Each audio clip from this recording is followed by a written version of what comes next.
Hello student આપણે અત્યાર સુધીના આ વિડિયો લેક્ચરના સેશનમાં ચેપ્ટર નંબર 6 ના સ્વાધ્યાય 6.4 સુધી કમ્પ્લીટ કરેલું છે. બરાબર. હવે આપણે 6.5 ની અંદર જતા પહેલા જે પણ થિયોરેટિકલ પાર્ટ છે એ કમ્પ્લીટ કરીએ. ઓકે. અને એક મેઇન વાત કે આ હવેનો જે ટોપિક છે 6.5 અથવા તો 6.5 પહેલાનો જે થિયોરેટિકલ પાર્ટ ખૂબ જ ઇમ્પોર્ટન્ટ અને આઈએમપી છે. બરાબર. એક્ઝામના પોઈન્ટ ઓફ વ્યૂથી 100% આઈએમપી છે. કોઈ પણ આની અંદરથી 4 માર્ક્સનો કે 3 માર્ક્સનો પ્રશ્ન 100% આવે જ છે. ઓકે. એટલે આપણે આ જે ભાગ છે એને એકદમ શાંતિથી અને વ્યવસ્થિત સમજવો પડશે. ઓકે. તો જુઓ, હવે આગળનો ટોપિક આપણો છે કે મહત્તમ તથા ન્યૂનતમ મૂલ્ય. બરાબર. મહત્તમ તથા ન્યૂનતમ.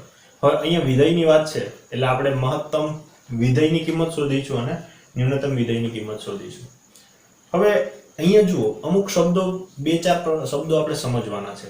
જુઓ, એ ક્યાં છે કે જો મહત્તમ હશે ને તો એનો પાછો પ્રકાર પડે છે કે એ સ્થાનીય મહત્તમ હોઈ શકે. સ્થાનીય મહત્તમ. ઓકે. જો ન્યૂનતમ હશે તો એ સ્થાનીય ન્યૂનતમ હોઈ શકે. સ્થાનીય ન્યૂનતમ. ઓકે.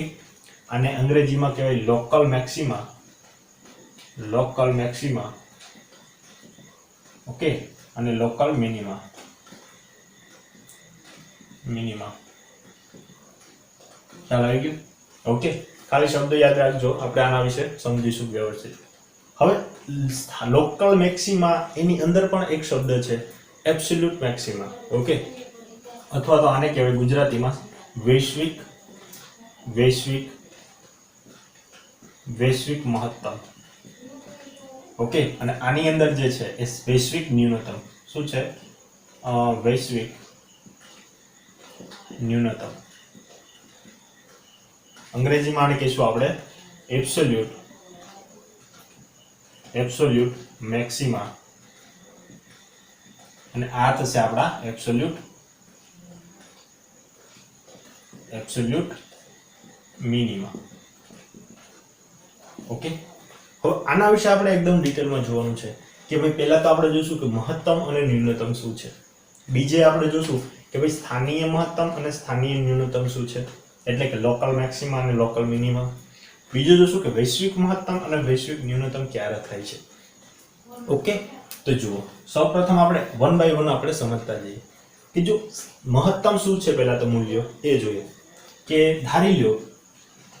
ધારી લો કે આપણી પાસે કોઈ વિધેય છે y બરાબર fx નું. બરાબર. અને x બિલોંગ્સ ટુ કોઈ a થી b ની અંદર હોય, ડોમેન હોય. બરાબર છે.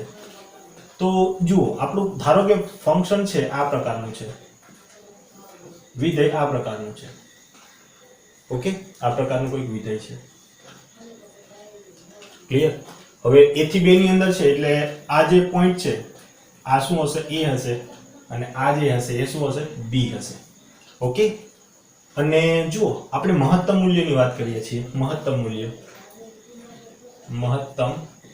મૂલ્યની વાત કરીએ છીએ. તો જુઓ, આ જે ટોચ ઉપરનો ભાગ છે ને આ ભાગ, અને એનું એક એવું પોઈન્ટ મળશે કે જ્યાં તમને આ જે ફંક્શન છે, વિધેય છે, એને સૌથી મોટી કિંમત મળશે. એટલે જો આને આ રીતે આપણે લંબાવીએ તો આ જે અહીંયા જે કિંમત હશે એ વિધેયની કેવી હશે? સૌથી મોટી. એટલે કે અહીંયા f of x ની હશે ને બિંદુ. આ x છે બધા. આ શું છે બધા? x છે. તો આ જે બિંદુ હશે, મતલબ આ જે કિંમત મળશે એ સૌથી મોટી મળશે. અને જુઓ, આ બિંદુને આપણે x અક્ષ ઉપર ધારો કે નામ આપી દઈએ c. તો આ જે x ની જગ્યાએ શું આવી જશે? c. તો જો આ f of c જે તમને મળે છે ને એ મહત્તમ કિંમત મળશે. શું મળશે? મહત્તમ કિંમત. એટલે કે જ્યાં f of c એ મહત્તમ મૂલ્ય છે, અને જે c છે, c એ મહત્તમ મૂલ્ય માટેનું શું છે? બિંદુ છે. ખ્યાલ આવી ગયો? આ છે આપણી મહત્તમ કિંમત. તમારી પાસે કોઈ પણ કિંમત હોય, કોઈ પણ વિધેય હોય. બરાબર. અને એ વિધેયનો તમને એક ઇન્ટરવલ આપી દે તમને અંતરાલ આપી દે કે ભાઈ આથી આ અંતરાલની અંદર વિધેય છે અને એની વચ્ચે તમે કોઈ એવો પોઈન્ટ પસંદ કરો કે જે સૌથી મોટો મતલબ ગ્રાફની અંદર સૌથી મોટી કિંમત આપતા હોય, બરાબર? તો એ જે પોઈન્ટ મળશે ને એ તમને જે બિંદુ મળે છે એ મહત્તમ મૂલ્ય માટેની બિંદુ હશે અને એ બિંદુ આગળ તમારી જે કિંમત હશે એ સૌથી મોટી હશે. ખ્યાલ આવે છે? ઓકે, તો આ હતું મહત્તમ. તમે એક વસ્તુ નોટિસ કરો. કઈ વસ્તુ? કે તમે જુઓ અહીંયા તમે એફ ઓફ સી કરશો ને, મતલબ એફ ઓફ સી મેળવશો તમને, એ હંમેશા x ની કોઈ પણ વેલ્યુ તમે લેશો, મતલબ એફ ઓફ એક્સ એના કરતાં હંમેશા મોટી જશે. જુઓ F of C and C belongs to આપણે લીધો ઇન્ટરવલ a b. ઓકે, કારણ કે આ સી છે a અને b ની વચ્ચે છે. ઓકે, અને ઓકે બરાબર. તમે ધ્યાનથી જુઓ કે આપણા એફ ઓફ સી શું છે? અહીંયા ટોચ ઉપર છે, સૌથી ટોચ ઉપર છે, બરાબર? ધારો કે તમે અહીંયા કોઈ બિંદુ લો છો તો એ હંમેશા સી કરતા તો કેવું છે, મતલબ આની ટોચ અહીંયા આવે છે તો આનો બિંદુ તમને આન્સર મળશે એ અહીંયા મળશે. સપોઝ અહીંયા તમે કોઈક c1 લઈ લીધો તો અહીંયા તમને f ઓફ c1 મળે છે. તો એ c1 છે મતલબ અહીંયા f of c1 A f of c કરતા તો નાનો જ છે. ખ્યાલ આવે છે? ઓકે, કદાચ ના ખ્યાલ આવે તો કાંઈ વાંધો નહીં, ટેન્શન ના લેતા. તમે એ વસ્તુ યાદ રાખજો કે f ઓફ c મતલબ અહીંયા ટોચ ઉપર બિંદુ મળે છે તો એ આપણો મહત્તમ બિંદુ બને છે, સોરી મહત્તમ મૂલ્ય મળે છે. અને જે બિંદુ આગળ મહત્તમ મૂલ્ય મળે એ શું છે? મહત્તમ મૂલ્ય માટેનું બિંદુ. ઓકે, તો આને તમે નોટ ડાઉન કરી લો. હવે આપણે ન્યૂનતમ મૂલ્ય આપણે સમજીએ કે ન્યૂનતમ મૂલ્ય શું છે. કે આને નોટ ડાઉન કરી લો. તો ચલો હવે ન્યૂનતમ મૂલ્ય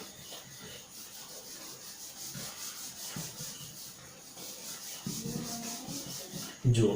ન્યૂનતમ મૂલ્ય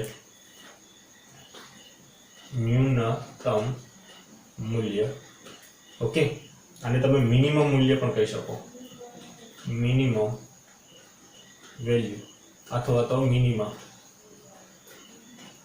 મિનિમા પણ બોલી શકો. ઓકે, મેક્સિમા અને મિનિમા પણ બોલી શકો. તો જુઓ મિનિમમ ની અંદર શું લેશું? ધારો કે y બરાબર આપણી પાસે કોઈ fx ફંક્શન છે, વિધેય છે, અને આ પ્રકારનું વિધેય છે, આ પ્રકારનું જુઓ, આ પ્રકારનું, બરાબર?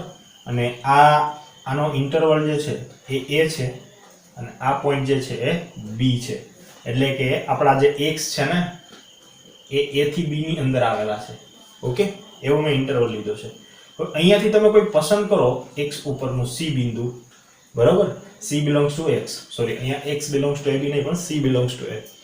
અને એ આપણે બિંદુ લો અને આ ફંક્શન, સપોઝ તમે આને y બરાબર fx કહી દો છો, બરાબર? y બરાબર fx કીધું ને અહીંયા, તો આ તમારો y છે તો fx થઈ ગયો. અને એ y બરાબર fx માટે તમને કિંમત કેવી મળે છે? f of c.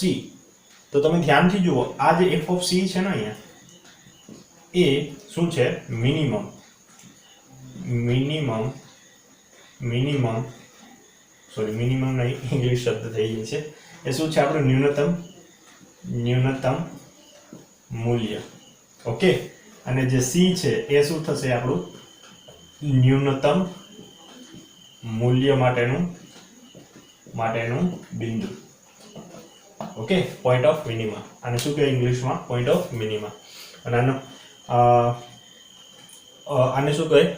Minimum value. Okay, તો તમે ધ્યાનથી જુઓ કે અહીંયા આપણે જો f of c તમે ફાઇન્ડ કરશો ને તો ઓલવેઝ f of x કરતા મોટો હોય, where c belongs to ab. Okay, c તમારા કોની વચ્ચે છે? ab ની વચ્ચે છે. ક્લિયર? હંમેશા આવું થશે. ખ્યાલ આવી ગયો? તો આ આપણા ન્યૂનતમ મૂલ્ય છે. ન્યૂનતમ મૂલ્ય અને મહત્તમ મૂલ્યની અંદર શું છે ડિફરન્ટ? કે ભાઈ મહત્તમ મૂલ્ય હોય તો સૌથી મોટું મૂલ્ય અને ન્યૂનતમ મૂલ્ય હોય તો સૌથી નાનું મૂલ્ય. ઓકે, ચલો તો હવે આપણે સમજીએ સ્થાનીય મહત્તમ અને સ્થાનીય ન્યૂનતમ. તો તમને સવાલ એવો થવો જોઈએ કે ભાઈ મહત્તમ અને ન્યૂનતમ ફંક્શન, ધારો કે તમારી પાસે કોઈ વિધેય આપેલું છે તો શું એનું એક જ મહત્તમ મૂલ્ય હોઈ શકે કે એક કરતાં વધારે મહત્તમ મૂલ્ય હોય? એમાં શું એક જ ન્યૂનતમ મૂલ્ય હોઈ શકે કે એક કરતાં વધારે પણ ન્યૂનતમ મૂલ્ય હોય? અથવા તો એવું પણ વિધેય બની શકે કે જેની અંદર મહત્તમ મૂલ્ય હોય, ન્યૂનતમ મૂલ્ય હોય, મહત્તમ મૂલ્ય હોય, ન્યૂનતમ મૂલ્ય હોય. આવા પણ વિધેય હોઈ શકે ને? બરાબર છે? તમને એવો સવાલ થવો જ જોઈએ કે શું કોઈ વિધેય આપેલો હોય તો એમાં ફક્ત મહત્તમ જ હોય મૂલ્ય, ન્યૂનતમ મૂલ્ય ના હોય? શું એવું તમને ફંક્શન મળે કે જેની અંદર ન્યૂનતમ જ મૂલ્ય હોય, મહત્તમ હોય નહીં? ખ્યાલ આવે છે મારા કહેવાનો ભાવાર્થ શું છે? કારણ કે એવું પણ ફંક્શન બની શકે કે જેની અંદર એક કરતાં વધારે મહત્તમ ફંક્શન હોય. જો ઉદાહરણ તરીકે જો આવું આપણે એક કામ કરીએ, y બરાબર sin x લઈ લઈએ, બરાબર ને? y બરાબર sin x, y બરાબર sin x આ ફંક્શન છે. તો આ ફંક્શનનો ગ્રાફ કેવો થશે? જો આ પ્રકારનો થશે, આ પ્રકારનો ગ્રાફ થશે. તો તમે ધ્યાનથી જુઓ કે આ ટોચ આગળ અહીંયા આપણને જે વેલ્યુ મળશે, બરાબર, એ મહત્તમ મળશે. આ ટોચ આગળ તમને મળશે એ કેવી મળશે? ન્યૂનતમ મૂલ્ય મળશે. ફરીથી અહીંયા કંઈક મહત્તમ મળશે, ફરીથી અહીં ન્યૂનતમ મળશે. એનો મતલબ કે તમને એક જ આ તમારું ફંક્શન કેવું છે? y બરાબર fx, સોરી y બરાબર sin x, y બરાબર sin x નો ગ્રાફ છે, આલેખ છે. તો એની અંદર તો એક કરતાં વધારે, મતલબ આ તો તમારું સર્ક્યુલેશન ચાલતું જ રહેશે ને. તો એની અંદર એક કરતાં વધારે મહત્તમ મૂલ્ય મળે છે, એક કરતાં વધારે ન્યૂનતમ મૂલ્ય મળે છે. ઓકે, ખ્યાલ આવી ગયો? તો હવે આપણે સમજીએ સ્થાનીય મહત્તમ અને સ્થાનીય ન્યૂનતમ. ક્લિયર? ચલો હવે સમજો સ્થાનીય મહત્તમ તથા સ્થાનીય ન્યૂનતમ એટલે કે local maxima and local minima નો કોન્સેપ્ટ. તો જુઓ બહુ ઇન્ટરેસ્ટિંગ ટોપિક છે કે ધારો કે આપણે કોઈ ફંક્શન છે આ પ્રકારનું કે જેનો ગ્રાફ છે આ પ્રકારનો, જુઓ, બરાબર છે, અને આ પ્રકાર એનો ગ્રાફ છે, જુઓ, સપોઝ આ રીતે ચાલે છે, બરાબર છે, આ રીતનો આપણો ગ્રાફ છે. હવે એની અંદર જુઓ કે આપણું જે આ મહત્તમ બિંદુ છે, મતલબ મહત્તમ વેલ્યુ જે છે એ આપણો સપોઝ આ C1 પોઈન્ટ છે, બરાબર. જે ન્યૂનતમ હશે એ શું છે? C2 પોઈન્ટ છે. આ જે લઈ લઉં છું C3 અને આ મળે છે આપણને C4.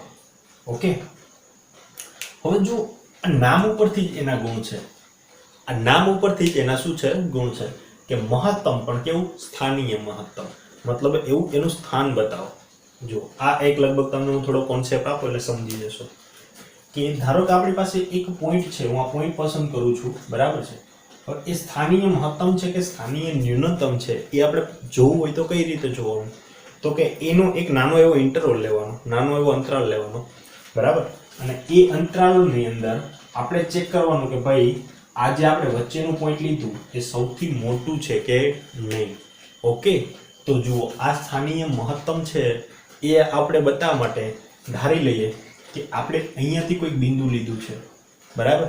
અને આ જે છે ને, સપોઝ કોઈક હું h ગ્રેટર ધેન 0 માટેની વાત કરું છું, કોઈ એક નંબર લઈ લીધો છે h ગ્રેટર ધેન 0, તો આ ઇન્ટરવલ થશે ને એ c માઇનસ h થશે, અને આ જે ઇન્ટરવલ થશે એ c1 પ્લસ h થશે. ખ્યાલ આવે છે? એનો મતલબ એવો થવો જોઈએ કે જે આપણે f ઓફ c1 ની કિંમત શોધીએ છીએ ને, okay, c belongs to c1 belongs to c1 minus h and c1 plus h. આ બંને વચ્ચે ઇન્ટરવલ શોધીએ છીએ અને એ ઇન્ટરવલ ની વચ્ચે તમારું ફંક્શનની કિંમત એ ઓલવેઝ ગ્રેટર ધેન 0 મળવી જોઈએ f ઓફ x માં. ખ્યાલ આવે છે? તો તમને જે કિંમત મળશે, મતલબ તમને જે બિંદુ મળશે એ તમારો સ્થાનીય કેવો હશે? મહત્તમ હશે. ખ્યાલ આવી ગયો? ચેક કરો આના માટે. જુઓ આ C2 છે તો અહીંયા હશે એ શું હશે? C2 minus h હશે, અને અહીંયા હશે એ શું હશે? C2 plus h હશે. ઓકે, તો આના માટે તમે વાત કરો તો f of C2, પણ અહીંયા સ્થાનીય કેવું છે? આ કેવું છે? સ્થાનીય ન્યૂનતમ છે એટલે less than f of x આવશે. ઓકે, અને C2 belongs to શું આવશે? C2 minus h અને C2 plus h. ખ્યાલ આવે છે? ઓકે, તો એના માટે આ સ્થાનીય શું બનશે? ન્યૂનતમ બનશે, બરાબર છે. તો આવું તો તમને અહીંયા પણ મળશે, એક જ વિધેયની અંદર અહીંયા પણ સ્થાનીય મહત્તમ મળે છે, અહીંયા પણ સ્થાનીય મહત્તમ મળે છે, અહીંયા સ્થાનીય ન્યૂનતમ મળે છે, અહીંયા પણ સ્થાનીય ન્યૂનતમ મળે છે. ઓકે, જુઓ હું થિયોરિટિકલ એપ્રોચ કરતાં હું થોડું પ્રેક્ટિકલ એપ્રોચ વધારે રાખીશ આની અંદર, કારણ કે શબ્દ ખાલી તમે સમજશો ને પછી તમે દાખલાની અંદર કઈ રીતે તમારે કામ કરવું એ થોડું સમજમાં આવશે. ભલે આ કંઈ ખાસ એટલી થિયરી ના સમજાય તો વાંધો નહીં. બરાબર છે, કારણ કે દાખલાની અંદર કઈ રીતે કામ કરવું એ તમને થોડો અંદાજ આવી જાય. તો અહીંયા જુઓ તમને ઘણા બધા એવા સ્થાનીય મહત્તમ મળે છે અને સ્થાનીય ન્યૂનતમ મળે છે. એમાં પણ સૌથી વધારે કિંમત એટલે કે સૌથી મોટી જેની કિંમત હશે એ તમારું બનશે વૈશ્વિક મહત્તમ. બરાબર, સ્થાનીય મહત્તમમાં પણ સૌથી વધારે મહત્તમ કિંમત હશે એ બનશે તમારું વૈશ્વિક મહત્તમ. ખ્યાલ આવી ગયો? અને સ્થાનીય ન્યૂનતમ મતલબ એક કરતાં વધારે ન્યૂનતમ મળે છે એની અંદર પણ સૌથી ઓછી કિંમત હશે એ તમારું જે ફંક્શન નહીં એ તમારું શું બની જશે? વૈશ્વિક ન્યૂનતમ વેલ્યુ. ખ્યાલ આવે છે? ઓકે, ધારો કે તમને ઘણી બધી એક કરતાં વધારે મહત્તમ કિંમત મળે છે. ધારો કે આ વિધેય છે આપણું fx, એની તમને કિંમત મળે છે 4, 5, 6 અને 7. તો આની અંદર તમને એવું કહેવામાં આવે કે ભાઈ આ સ્થાનીય મહત્તમ કિંમતો આપેલી છે એની અંદરથી વૈશ્વિક મહત્તમ કિંમત કયો? તો તમે કહેશો કે 7. ઓકે, અને એવું કહેવામાં આવે કે વૈશ્વિક ન્યૂનતમ કિંમત બતાવો તો તમે કહેશો 4. ભલે ન્યૂનતમ બધી જ કિંમતો છે પણ એની અંદર વૈશ્વિક કઈ છે? તો કે 4. ખ્યાલ આવી ગયો? ઓકે, મહત્તમ વૈશ્વિક મહત્તમ કહે તો સૌથી મહત્તમ મોટી વેલ્યુ શોધવાની, ન્યૂનતમ કહે તો સૌથી ન્યૂનતમ. ક્લિયર? ઓકે, ચલો આગળ જોઈએ. તો આપણે થિયોરેટિકલ એપ્રોચની અંદર મહત્તમ અને ન્યૂનતમ મૂલ્યોના શબ્દોની માહિતી મેળવી છે કે વિધેય હોય તો એની અંદર કઈ રીતે મહત્તમ મૂલ્ય હોય, શું ન્યૂનતમ મૂલ્ય હોય. બરાબર, પછી સ્થાનીય મહત્તમ હોય, સ્થાનીય ન્યૂનતમ હોય અને એબ્સોલ્યુટ એટલે કે વૈશ્વિક ન્યૂનતમ અને વૈશ્વિક મહત્તમ હોય. એ શબ્દો વિશે આપણે ફક્ત માહિતી મેળવી છે. બરાબર, હવે જુઓ થિયોરેટિકલ પાર્ટ આપણે જોવા જશું તો થોડો આપણે એમાં કન્ફ્યુઝ થઈ જશું. બરાબર, એટલે આપણે થોડા પ્રેક્ટિકલ એપ્રોચથી ચાલીએ. બરાબર, એટલે કે દાખલો કઈ રીતે સોલ્વ કરવો, મહત્તમ મૂલ્ય કોઈ પણ વિધેયનું કઈ રીતે શોધવું અથવા તો ન્યૂનતમ મૂલ્ય કઈ રીતે શોધવું એ એક દાખલા દ્વારા આપણે સમજીએ. તો જો સ્વાધ્યાય 6.5 નો પહેલો જ દાખલો લઉં છું કે fx બરાબર 2x - 1 નો સ્ક્વેર, fx બરાબર 2x - 1 નો સ્ક્વેર પ્લસ 3. બરાબર, હવે આમાં તમને એવો સવાલ પૂછે કે ભાઈ આની મહત્તમ અથવા તો ન્યૂનતમ કિંમત શોધો. બરાબર, શું શોધવાનું છે કે મહત્તમ અથવા ન્યૂનતમ કિંમત શોધો. ચલો, આવો તમને એક સવાલ પૂછી દીધો છે કે એક વિધેય આપેલું છે. બરાબર, વિધેય કેવા પ્રકારનું છે ખબર નથી, આપણને આપી દીધું છે કે 2x - 1 નો સ્ક્વેર પ્લસ 3. આ વિધેય આપેલું છે અને આ વિધેયની મહત્તમ અથવા તો ન્યૂનતમ કિંમત જે પણ હોય તે શોધો. તો જુઓ, આ દાખલો બે સ્ટેપની અંદર આપણે કરીશું. પહેલા સ્ટેપની અંદર શું કરવાનું જુઓ સોલ્યુશન માટે. સ્ટેપ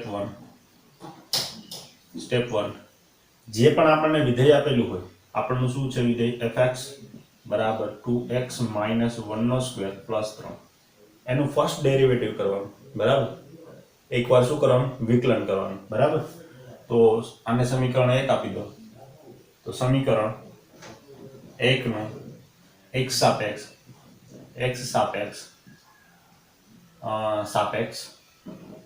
વિકલન કરતા એક સાપેક્ષ તમે વિકલન કરશો તો અહીંયા શું થશે જુઓ, d/dx ઇન્ટુ કોનું કરવું છે તો કે fx નું ઇઝ ઇક્વલ ટુ અહીંયા શું થઈ જશે 2 આગળ આવી જશે અને કાઉન્સમાં શું રહેશે 2x - 1 નું ઇન્ટુ આ 2x - 1 નું વિકલન કરવું પડશે તો 2x નું શું થશે 2, x નું 1 થઈ જશે અને 1 નું 0. ઓકે, અને 3 નું શું થઈ જશે 0. અને આને આપણે કઈ રીતે લખી શકીએ f'(x). બરાબર, આ એકવાર ડેશ આપણો કર્યો એનો મતલબ કે એકવાર વિકલન છે. બરાબર, બે વાર ડેશ કરો તો એ બે વાર વિકલન. ઓકે, તો અહીંયા આવશે 4 2x - 1 કેટલા આવશે 4 2x - 1. પછી તો કે એકવાર આપણે વિકલન શોધાઈ જાય પછી f'(x) બરાબર 0 લો, f'(x) = 0. ઓકે, અને અહીંયા આપણને જે પણ કિંમત મળે છે એ અહીંયા રાખી દો. f'(x) ની કિંમત 2x - 1 બરાબર 0. તો 4 નીચે જતો રહે એટલે 0 થઈ જશે તો 2x - 1 બરાબર 0, એટલે કે x બરાબર તમને કિંમત કેટલી મળે? 1/2. બરાબર છે. એટલે કે જો આપણે જોતા હતા કે ભાઈ મહત્તમ અથવા તો ન્યૂનતમ કિંમત હોય તો આપણને કોઈક x ઉપર બિંદુ મળેલું હતું, બરાબર? ધારો કે મહત્તમ હોય આ રીતે, તો અહીંયા કોઈક તમને બિંદુ આ રીતે મળેલું હતું ને અહીંયા આપણે ફંક્શન લખતા હતા fx, અથવા તો અહીંયા c લખેલો હતો, બરાબર? તો અહીંયા આપણે fc ફાઇન્ડ કરતા હતા, બરાબર છે. જો ન્યૂનતમ હશે તો આ પ્રકારે હશે, આ પોઈન્ટ આગળ અહીંયા આપણને શું મળશે? f of c મળશે, અથવા તો તમે અહીંયા x કહી દો તો તમને f of x મળશે. ખ્યાલ આવે છે? x બરાબર જે પણ બિંદુ હશે ત્યાં તમને કાં તો ન્યૂનતમ મૂલ્ય મળશે કાં તો મહત્તમ મૂલ્ય મળે છે. તો જો x બરાબર તમને કઈ કિંમત મળે છે? 1/2. પણ હવે આ 1/2 છે એ વિધેયની અંદર મહત્તમ મૂલ્ય આપવાનું કામ કરે છે કે ન્યૂનતમ મૂલ્ય આપવાનું કામ? ઓકે, એ આપણને સેકન્ડ સ્ટેપ થી ખ્યાલ આવશે, બરાબર છે. જો સેકન્ડ સ્ટેપ 2, એની અંદર શું કરવાનું? તો કે એકવાર તમારી પાસે વિકલિત કરેલું જે સમીકરણ છે આનું ફરીથી બીજી વાર વિકલન કરવાનું. આને સમીકરણ 2 આપી દો, બરાબર છે. તો સમીકરણ 2 નું ફરીથી x સાપેક્ષ વિકલન કરી દો. સમીકરણ 2 નું x સાપેક્ષ વિકલન કરતા જો x સાપેક્ષ ફરીથી વિકલન કરશો તો અહીંયા શું થઈ જશે? f ડેશ નું f ડબલ ડેશ x, બરાબર? આ તો શું રહેશે? 4, અને 2x નું શું થઈ જશે? 2x નું 1 અને -1 નો 0, એટલે અહીંયા આવશે +8. હવે f dash x is equal to શું આવે? +8. ઓકે, હવે ધ્યાનથી જુઓ, એકદમ ધ્યાનથી જુઓ કે તમારું જો ડબલ ડેરિવેટિવ મતલબ બે વાર વિકલન છે એ જો પોઝિટિવ આવે છે, બરાબર? પોઝિટિવ આવશે કાં તો નેગેટિવ આવશે, બરાબર? કાં તો શું આવશે? નેગેટિવ આવશે. જો પોઝિટિવ આવે છે, બરાબર, ધન આવે છે, કાં તો શું આવશે? ધન આવશે, કાં તો શું આવશે? ઋણ આવશે. જો ધન આવતું હશે, તમારું ધન આવતું હશે તો તમારું જે આ f x બરાબર 1/2 છે એ આગળ તમારું ફંક્શન જે છે એ સ્થાનીય ન્યૂનતમ હશે. કેવું હશે? ન્યૂનતમ, અથવા તો સ્થાનીય કયો કે ન્યૂનતમ વેલ્યુ કયો, એક જ થશે, બરાબર? તમને શું મળશે? ન્યૂનતમ મૂલ્ય. ઓકે, અને જો ઋણ હશે તો આપણે મહત્તમ મૂલ્ય મળશે. ખ્યાલ આવી ગયો? જો ઊંધું છે, જુઓ, ધન હોય તો શું મળે? ન્યૂનતમ, નાનું મળે, અને ઋણ હોય તો શું મળશે? મહત્તમ મૂલ્ય મળશે, બરાબર છે. તો તમે જોઈ શકો કે f dash x is greater than 0 છે, બરાબર છે. અને આ જે નિર્ણાયક કસોટી છે, બરાબર, એને આપણે દ્વિતીય વિકલન કસોટી કહીશું. શું કહીશું?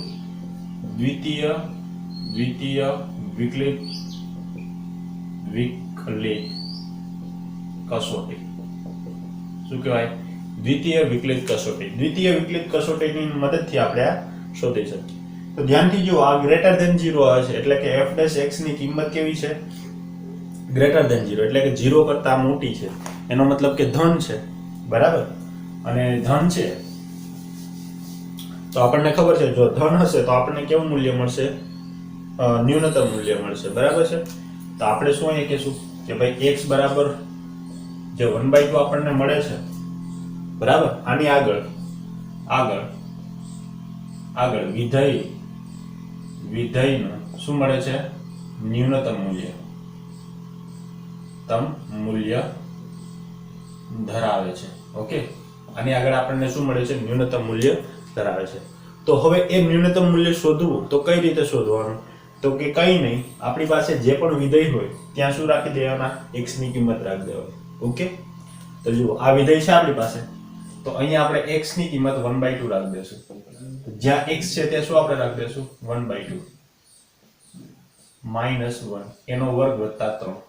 તો બે કેન્સલ, તો અહીંયા વધશે 1 - 1 નો સ્ક્વેર પ્લસ 3. તો જો 1 - 1 એટલે 0 નો વર્ગ પ્લસ 3, તો તમને f of 1/2 બરાબર 3. ઓકે, એટલે કે આપણે એવું કહેશું કે x બરાબર 1/2 આગળ આપેલા વિધેયની મહત્તમ કિંમત કેટલી મળે 3. ઓકે, આપણે કહી શકીએ કે x બરાબર 1/2 બિંદુ